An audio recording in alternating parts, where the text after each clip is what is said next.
Happy Halloween everyone, hope you're all having a fantastic spooky day. Now synonymous with this holiday is the tradition of scary movies and games. Throughout the years, I've really enjoyed horror games, from original nightmares like Resident Evil and Silent Hill to newer modern classics like Outlast and Phasmophobia. One of the most influential horror games to come out in recent years is Five Nights at Freddy's. Since its release in 2014, it's generated a whole media franchise including sequels, spin-offs, novels, and there's even a movie coming out. However, that's not what I'm discussing today, but thanks to the FNAF series we've got a surge in new mascot horror franchises, and one of the most recent and most popular ones being, of course, Garten of Banban. Since the first game's release in January 2023, the series has exploded with popularity and expanded into 4 and soon to be 6 games featured around a sketchy kindergarten and what lies beneath. In this video I'll be going in depth in each of the 4 Banban games released at the time of this video, their premise, their characters, and my overall opinion on each one. With all that being said, sit back, relax, and enjoy an in-depth look into Garten of Banban.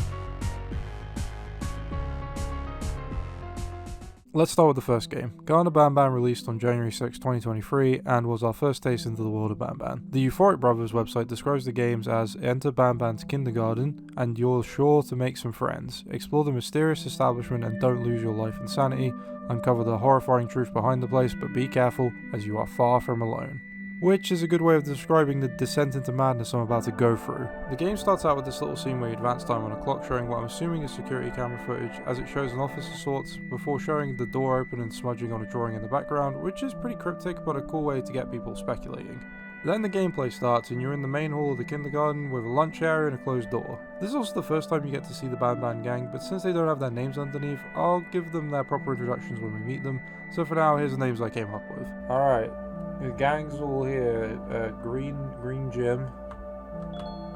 Squooble.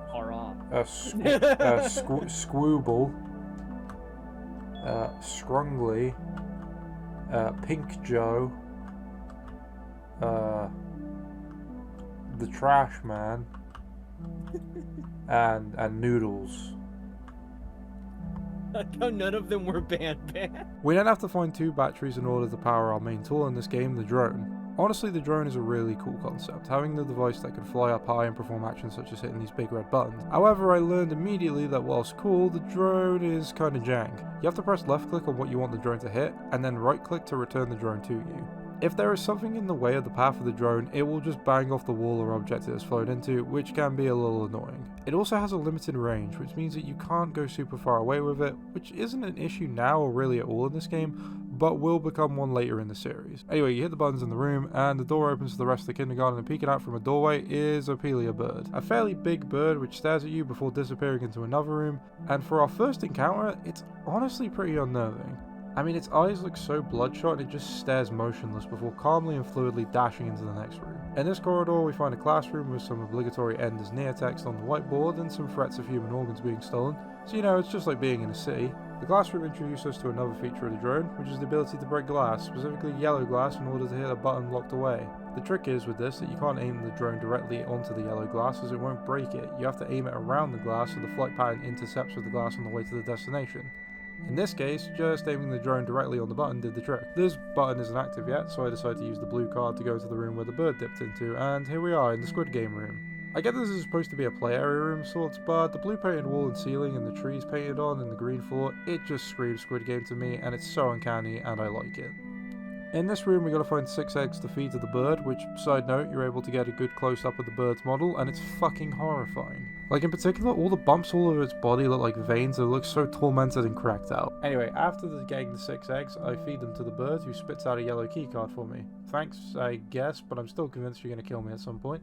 I am now able to activate the button in the classroom, and with it, it opens a cabinet on the other side, containing a hammer, and also a little note which just reads distraction at 1. More cryptic stuff. Well, I'm sure I'll find that distraction, but until then I go back into the Squid Game room and notice a boarded up doorway. So I use the hammer to rip off those boards and notice a vague bullpit closed sign. I enter and use the keycard to activate the gondola, which takes me to the other side of this room. The other rooms so far, whilst a bit uncanny, do give you the feeling of it actually being a kindergarten. This room though is where it hits you that there's something more to this. Why? I don't know, maybe it's the giant fucking abyss to nowhere. Like, why is this in a kindergarten? It's also an instant kill in case you're thinking of exploring down there, but the idea of going on the ski lift across the pit to God knows where, only for the other side to have our first puzzle. This one is actually a pretty good one. You have to match up the coloured lights to the characters they represent. Not only is this cool as it's a puzzle that helps when you took the time to explore and memorise these characters, but as Ty said in the recording, I kind of dig this puzzle because, like, it kind of helps you get to know, like, identify the mascots a bit. yeah.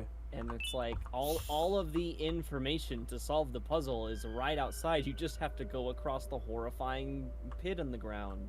After completing it and receiving the orange key card, we're treated to a pretty unsettling scene as the bird comes towards you on the gondola, staring directly at you. This is the first chase scene in the series, and it's kind of spooky. It actually got me the first time and I wasn't sure what to do, and the jump scare is, well, it's alright.